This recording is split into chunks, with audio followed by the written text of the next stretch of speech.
harus selalu sadar bahwa sebetulnya kita ini berada di tubuhnya beliau.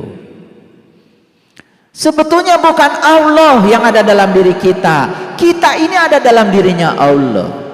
Makanya satu pernyataan yang luar biasa dalam hadis qudsi, Allah menyatakan, tinggallah kamu bersamaku di dalam aku, seperti aku tinggal bersamamu di dalam kamu.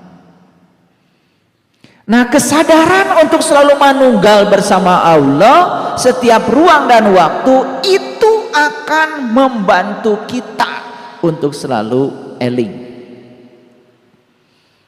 Saya sering ngasih contoh, apakah sekelas Nabi Muhammad sempat kaget ketika mendapatkan yang tidak diinginkan? Sempat kaget juga. Buktinya apa? Buktinya ada ayat yang berbunyi, wa ma romaita id romaita walakinallaha roma. Saat Nabi Muhammad dilempari batu di Taif, berdarah-darah, kaget. Menyampaikan kebaikan saja balasannya seperti ini, apalagi kalau aku menyampaikan keburukan, kaget. Karena kalau Nabi Muhammad gak kaget, tidak muncul ayat itu asbabun nuzul ayat itu muncul. Muncullah ayat, hai Muhammad, sesungguhnya yang melempar bukan mereka, yang melempar adalah aku, kata Allah. Kaget. Tapi kegagetan itu langsung membuat Nabi Muhammad merunduk. Dan kalau yang melempar adalah engkau, aku percaya seluruh lemparan batu adalah cinta kasihmu untuk mengevolusikan kesadaranku. Jadi kenapa saya berani mengatakan di situ ada kekagetan? Kalau tidak ada kekagetan, tidak muncul ayat itu. Itu asbabun nuzul ayat itu. Jadi untuk selevel kita, tentu saja saat kaget menghadapi situasi yang tidak diinginkan, tidak akan muncul ayat. Tetapi kata R.A. Kartini, nuranimu adalah Tuhanmu, nuranimu juga surgamu, dan nuranimu juga nerakamu. Dan Tuhan itu tidak hidup di zaman Nabi saja. Tuhan itu abadi, tidak pernah akan mati. Karena dia tidak berawal, dia tidak berakhir. Bahkan meliputi semua kita.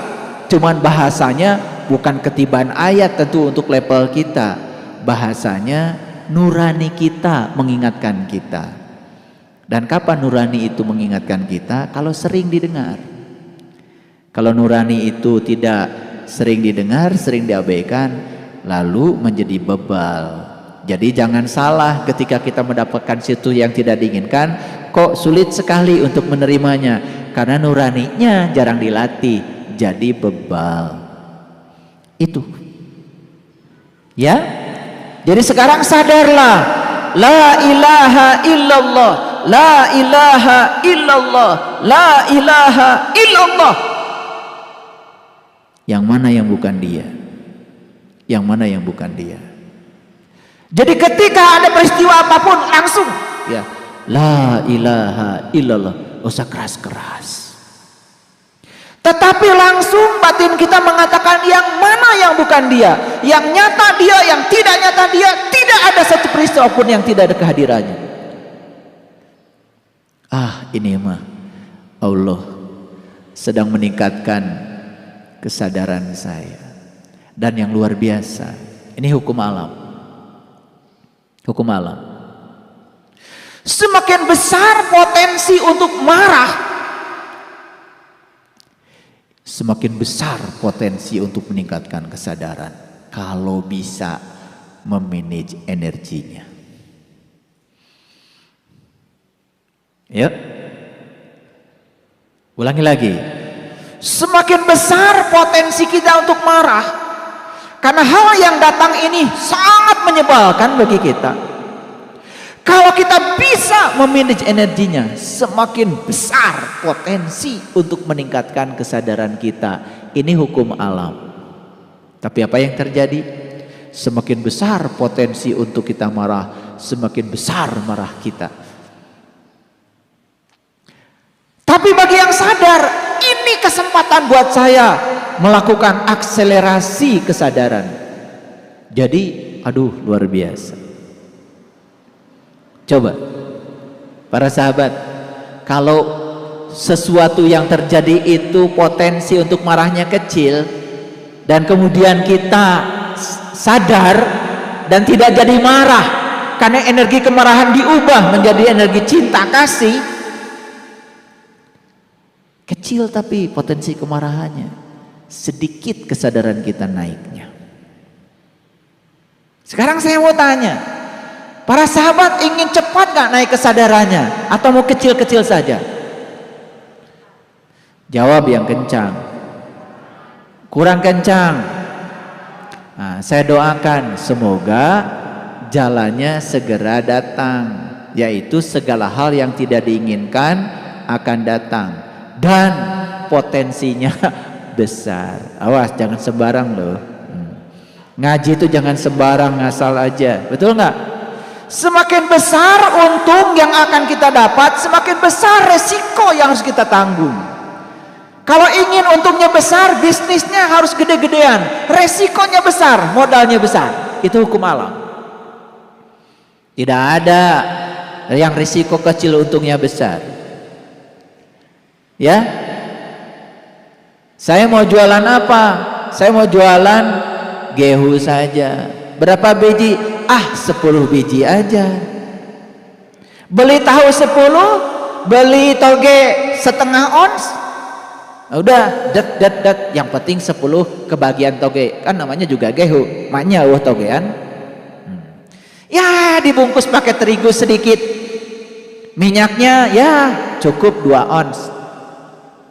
Karena pikirannya, kalaupun saya tidak laku jualan, paling tidak kan 5 saya makan pagi, 5 saya makan sore. Betul nggak?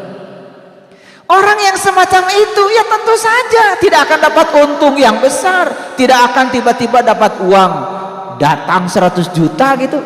Gak mungkin, karena semesta itu tergantung pikiran dia. Beda dengan orang yang berani untuk menanam modal. Modalnya besar, risikonya besar, untungnya juga besar. Demikian juga dalam spiritual, berlaku yang sama. Semakin besar ujian seseorang, berarti semakin besar peluang dari Allah untuk meningkatkan kesadaran seseorang. Sekarang hukumnya sederhana, semakin besar ujian seseorang, berarti semakin besar cinta kasih Allah kepada orang itu. Sadar? Sadar nggak? Coba sadari. Jadi ujian yang besar itu berarti cinta kasih Allah luar biasa. Karena Allah ingin segera kita kembali pulang ke jati diri kita sendiri. Masih ingat rumus bikin sangkar burung? Masih ingat? Kan bikin sangkar burung itu 1 jeruji dipasang, 1 jeruji dipasang, 1 jeruji dipasang, 1 jeruji dipasang. Tahu-tahu terpasang aja 100 jeruji. Kalau 100 jeruji ya tentu saja masih jarang-jarang kan, betul? Tambah lagi 100 jeruji, tambah padat. Tambah lagi 100 jeruji, tambah padat. Sekarang 1000 jeruji, padat sekali. Masukkan burung, susah untuk lepas burungnya. Kira-kira seperti itulah kehidupan kita dari kecil. Dari kecil kita membangun ya jeruji-jeruji untuk sangkar burung kita. Ibaratnya sekarang ini kita ini sudah terjebak di sangkar burung buatan kita sendiri. Betul nggak? Akibatnya ya untuk keluar itu tentu saja memang tidak mudah, Bunda. Apalagi sangkar burungnya nggak dipecahin, nggak dipatahin satu-satu. Ayo patahkan satu-satu, biar kita lepas dari sangkar kita. Kita menemukan kebebasan. Setuju? Setuju? Ya. Memang ya belajar spiritual itu perlu tekad yang kuat. Kalau tekadnya nggak kuat, kita sering mengalami kecelakaan. Namanya kecelakaan spiritual. Kenapa kecelakaan terjadi? Satu sebetulnya, karena kita tidak menyadari diri kita yang sebenarnya. Kita sedang menjadi diri kita yang palsu. Karena kita sedang dikendalikan oleh pikiran kita sendiri. Saya gitu jawabin saya. Kepanjangan ya jawabannya ya. Biar tuntas. Alhamdulillah ayah. panjang nggak apa-apa ya, buat kami jadi tambah lebih jelas, tambah lebih mantap untuk terus meningkatkan diri. Ya, baik. Baik, kesempatan berikut masih ya, Ayah. Oh, silakan. Ya. Masih ada pertanyaan? Silakan. Ayahanda, ada yang mau bertanya? Oh, mangga, Ibunda. Ya, silakan. Bebas ya, hari ini bebas bertanya, silakan. Karena jarang-jarang kita buka forum seperti ini. Silakan berdiri saja, silakan. Terima kasih sebelumnya ya guruku, teteh guruku. Assalamualaikum warahmatullahi wabarakatuh. Waalaikumsalam warahmatullahi wabarakatuh. Begini ayah, gimana hukum sebab akibat orang yang sudah dibuka mata kolbunya tertutup kembali, sementara Allah Maha cinta kasihnya yang luar biasa, tak terbatas. Mohon penjelasannya ayah. Terima kasih sebelumnya. Assalamualaikum warahmatullahi wabarakatuh. Waalaikumsalam warahmatullahi wabarakatuh. Tidak ada hukuman dari Allah. Dan Allah yang Maha Cinta tidak pernah menghukum.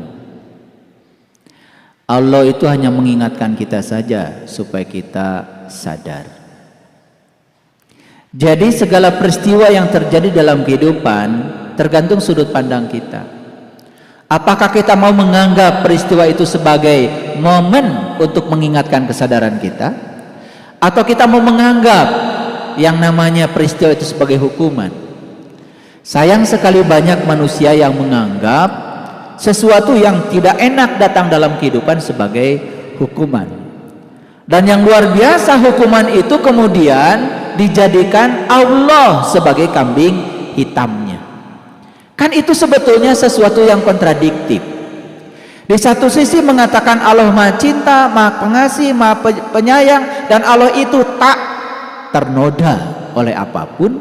Tetapi di sisi lain seakan-akan Allah itu pendengki, gampang marah ketika kita tidak mengikuti keinginannya. Itu yang keliru. Konsepsi Tuhan yang semacam itu harus sudah diruntuhkan. Sekarang saya ambil contoh yang sederhana. Kita jangan berbicara Tuhan yang maha tak terbatas. Kita lihat yang terbatas saja dulu. Kalau kita sedang berada di ruang sempit, di mobil, ada orang kentut, Dut, bau nggak? Bau nggak? Kenapa bau? Karena ruangnya sempit. Setiap yang sempit itu selalu ternoda. Tapi di sekarang nggak usah ruangnya terlalu besar. Di masjid ini aja segede gini. Mungkin saya dari tadi sudah ada. Mungkin. Tapi karena ruangnya luas, tidak ternoda. Jadi kata ruang yang luas ini emang gue pikirin, apa artinya kentut bagi ruang yang luas? Ini baru ruang luas loh, belum tak terbatas. Ini supaya gampang mengilustrasikannya. Jadi sebetulnya segala sesuatu akan terasa dampaknya kalau sempit. Contoh, bagi orang yang sempit ilmunya, masalah sedikit aja menjadi luar biasa dampaknya. Tapi bagi orang yang luas ilmunya, masalah sebesar apapun gak masalah. Jadi masalah itu letaknya di mana? Masalah itu letaknya pada kesempitan ilmu yang kita miliki dan kesempitan kesadaran yang kita miliki. Paham? Oke. Sekarang ada orang yang sudah ditunjukkan jalan oleh Allah. Di dalam Quran surat Al-Fatihah, manusia itu cuma 3 golongan. Mari kita baca surat Al-Fatihah. Syiratal ladzina an'amta 'alaihim ghairil maghdubi 'alaihim waladdallin. Kan gitu. Cuma 3. Syiratal ladzina an'amta 'alaihim. Golongan pertama al-mun'am 'alaihim, orang yang dapat nikmat. Golongan yang kedua al-maghdub alaihim, orang yang dimurkai. Tidak ada di situ dikatakan dimurkai Allah. Al-maghdub itu dimurkai. Sebetulnya ketika orang itu melakukan kejahatan, dia dimurkai siapa? Saya yakin dimurkai oleh dirinya sendiri. Ketika dia melakukan kejahatan, dia tersiksa. Disiksa siapa? Disiksa oleh nuraninya sendiri. Benar kata R.A. Kartini bahwa nuranimu adalah nerakamu. Saat kamu melakukan kejahatan, nuranimu sendiri akan menyiksamu dengan rasa bersalah. Betul? Jadi di Quran tidak dikatakan al-maghdub itu adalah kemurkaan Tuhan. Kok Tuhan murka? Bagaimana dia yang maha cinta bisa murka? Yang murka itu kan kamu, kata Allah. Dan yang luar biasa ya, banyak orang belajar ilmu tauhid kelihatannya menjunjung tinggi Tuhan, tapi merendahkan Tuhannya sendiri. Karena Tuhan dipersamakan dengan dirinya sendiri. Kalau kita baik sama Tuhan, Tuhan memberi pahala. Kalau kita jelek pada Tuhan, Tuhan menyiksa. Yang punya sifat seperti itu Anda, bukan Tuhan. Tuhan tidak punya sifat seperti itu. Bahkan saya ingat statement orang-orang bijak. Jika kamu melayani Allah, maka Allah akan melayani kamu. Jika kamu mengagungkan Allah, maka Allah akan mengagungkan kamu. Dan jika kamu melupakan Allah, isi berikutnya. Isi berikutnya. Pasti jawabannya Allah akan melupakan kamu. Emang Allah pelupa? Nah, makanya belajar hati-hati. Jika kamu melayani Allah, Allah akan melayani kamu. Jika kamu memuliakan Allah, Allah akan memuliakan kamu. Jika kamu mengagungkan Allah, Allah akan mengagungkan kamu. Dan jika kamu melupakan Allah, Allah tidak akan melupakan kamu, tapi Allah akan menjadikan kamu lupa pada dirimu sendiri. Itu bahasa Quran tuh keren. Keren sekali. Jadi golongan yang pertama adalah yang dapat nikmat. Golongan yang kedua adalah yang dimurkai. Golongan yang ketiga adalah ad-dolin, orang yang tersesat karena dia tidak tahu jalan. Nah, status semua manusia kebanyakan tuh ad-dolin. Dia itu tersesat karena tidak tahu jalan. Begitu dia minta kepada Allah, ihdina syiratal mustaqim, tunjuki aku ke jalanmu yang lurus ya Allah. Maka Allah mengabulkan permohonannya. Maka dia ditunjukkan jalan lewat seorang guru yang mursyid. Maka kemudian dia dibimbing untuk meniti ke dalam diri, langsung naik kelas dari adolin menjadi al-mun'am alaihim, orang yang dapat nikmat. Nah, orang yang dapat nikmat itu persis seperti orang yang baru bangun tidur, antara sadar dan tidak sadar. Itu yang disebut dengan lulungu. Disitulah dia harus waspada. Makanya dia diharuskan memohon perlindungan kepada Allah. Kul a'udzu birabbil falak, aku berlindung kepada Allah dari subuh kesadaran ini. Ya Allah, berikan aku kekuatan agar aku tidak tidur lagi. Minta kekuatan. Dan ketika kita meminta kekuatan pada semesta, semesta akan berikan kekuatan pada kita. Gak minta sih, malah minta kekuatan pada kebodohan pikiran. Setelah dibuka mata kalbu, berikutnya apa? Berkomunikasi pada pikiran yang sempitnya. Lalu pikiran menjadi setan baru. Karena setan itu tidak pernah membisik dari kejauhan, membisiknya lewat pikiran. Masa cuma begini? Apa iya? Nah, pada saat itu muncul pertanyaan, dijawab lagi oleh pikirannya sendiri. Maka setan bertanya pada setan. Jawabannya jawaban setan, dan pasti mengarahkan manusia pada setan. Itu yang terjadi. Digaraplah oleh pikiran buruknya. Bagaimana kesadaran bisa muncul di situ?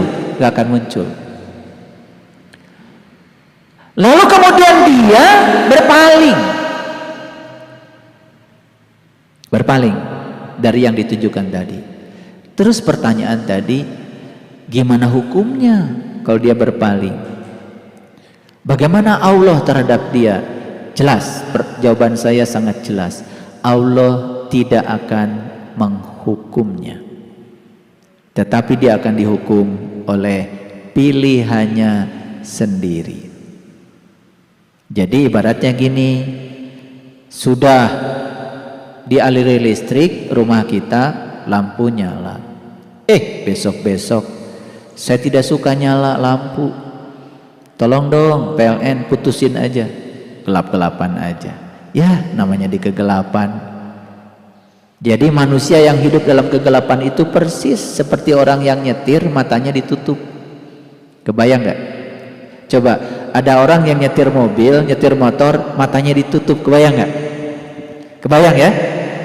Pertama, kalau nggak ditabrak, dia kan pasti nabrak, betul nggak? Dan kemungkinan untuk nabraknya banyak. Jadi jangan heran ya kalau dalam hidup banyak manusia yang nabrak aja terus. Iya.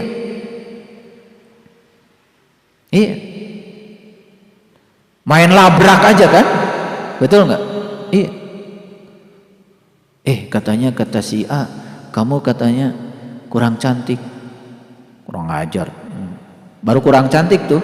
Kurang cantik, kurang aja dikit dari cantik. Udah main labrak.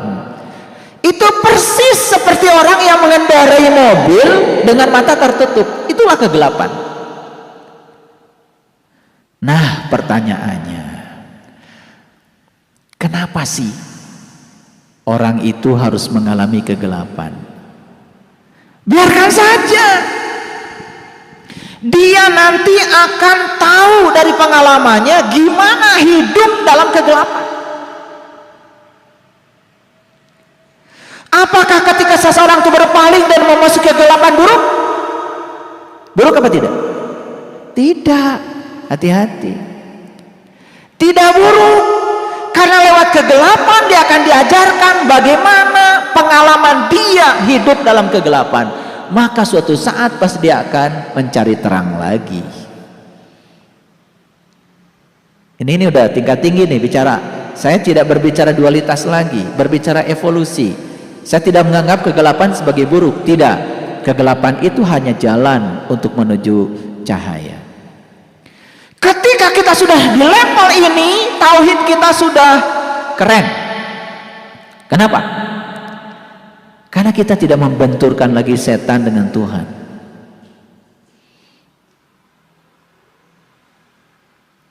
Kan kebanyakan orang belajar agama selalu membenturkan setan dengan Tuhan. Jadi seakan-akan di semesta ini ada kekuasaan lain di luar kekuasaan Tuhan. Itu sudah syirik. Emang ada kekuasaan lain di luar kekuasaan Tuhan? Bukannya Tuhan meliputi semesta raya?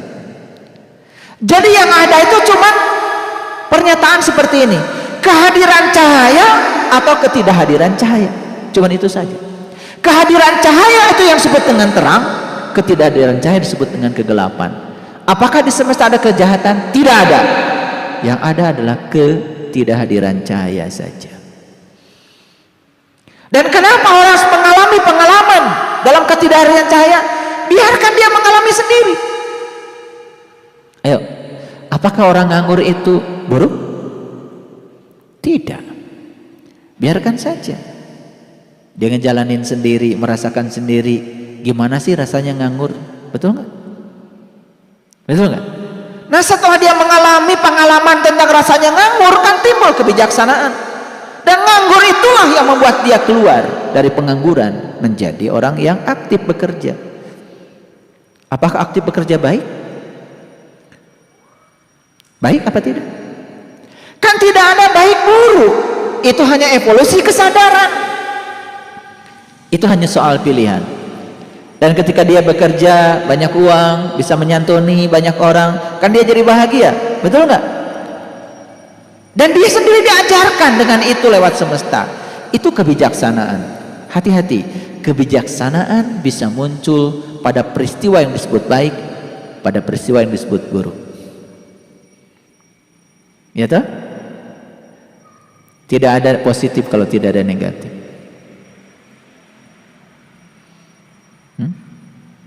Dan kita harus sadar ya. Coba lihat saya semua. Ketika bilang ini baik, pikiran sedang menciptakan buruk nggak? Coba ulangi lagi. Ketika saya punya benda, saya bilang ini baik, pikiran sedang menciptakan buruk nggak? Sedang menciptakan buruk, cuma nggak disebut aja. Ketika saya bilang ini siang, pikiran sedang mengatakan malam nggak? Jadi itu terjadi simultan. Jadi ketika kita bilang ini baik, pasti ada pembandingnya toh, sesuatu yang disebut buruk. Dan ketika pikiran mengatakan ini baik, sebenarnya dalam waktu yang sama pikiran pun menciptakan buruk. Hati-hati, makanya kalau bisa bebas dari konsep baik buruk itu keren banget. Jadi sekarang ganti saja, tidak ada baik, tidak ada buruk, yang adalah evolusi kesadaran. Ganti bahasanya, lebih keren lagi, evolusi kesadaran. Ya tuh? Iya. Orang tua kita, leluhur kita, hidup di zaman yang berbeda dengan kita. Baik apa buruk? Kan tidak ada baik buruk, yang adalah evolusi. Betul nggak? Ya, evolusi. Dan jangan lupa loh, kita itu ikut dalam evolusi itu. Karena kita kan sudah lahir, kita pernah hidup dulu di zaman dimana internet belum ada. Dan kita lahir lagi ke dunia ini di mana internet sudah ada. Itu hanya evolusi saja. Tidak ada baik buruk. Makanya kehidupan yang lalu disebut primitif. Hati-hati ya, begitu menyebut kata primitif, pikiran kita jadi negatif. Karena dalam kamus bahasa Indonesia, primitif ya sering diartikan negatif. Kan dalam kamus bahasa Indonesia, primitif diartikan terbelakang. Primitif diartikan tertinggal. Padahal kata primitif dalam bahasa Indonesia aslinya dalam bahasa Inggris. Primitif, dari kata prime. Prime itu utama. Prime itu pertama. Prime itu original. Prime itu asli loh. Ya. Makanya primus dalam bahasa Latin itu dari prime. Prime, primus itu artinya utama. Itu artinya asli. Jadi kalau orang tua kita disebut primitif, saya setuju. Karena mereka itu asli. Asli. Coba orang tua kita mah dulu ya. Kalau tidak punya bilang nggak punya.